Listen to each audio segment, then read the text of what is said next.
Start by removing 2 Phillips head screws right behind the door handle.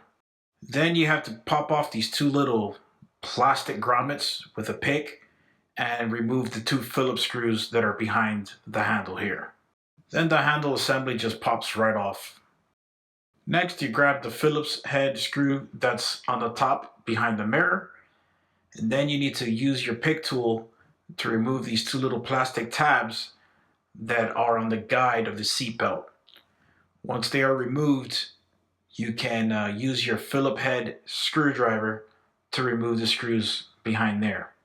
Just pop the plastic trim piece up and start putting your hand around the door panel and popping towards you.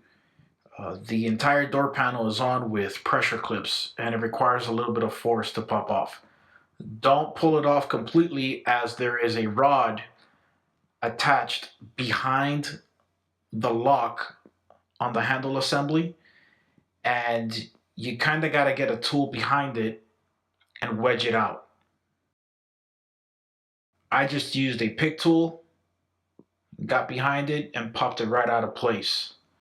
Once that's loose, the entire assembly will come out and you can start disconnecting them. Instead of disconnecting each component, I just removed the components piece by piece.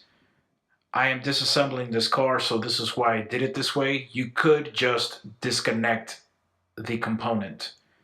As you can see here, I actually cut the harness because I do not plan on putting this back together. The master switch connector is a little unique on how it comes off. It actually has this little twist knob. Once you untwist it, it kind of locks it in place. You can get your pick and wedge it in between the switch and connector and just pry it off. Then you need to grab the belt and move it in between the door panel to release the entire door panel. For installation, flip these steps and put it back together. The following clips are reversed. I did not put this vehicle back together and it was stripped to get scrapped.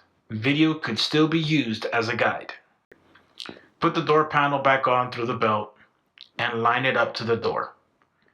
At this point, you need to grab that rod for the locking mechanism and push it back into the locking tab under the handle. Once that is accomplished, you can line up all the holes of the pressure clips and push the door panel back on. Once that's in place, you can put the seatbelt guide trim piece back on with the Phillips head screws. Then you can put the plastic trim covers over that. You don't need any tool, you can push them right in with your finger. And then of course, you can start putting screws back in behind the mirror and where the handle is, and of course, the armrest. If this video helped you at all, please do me a solid and hit the thumbs up. Appreciate it.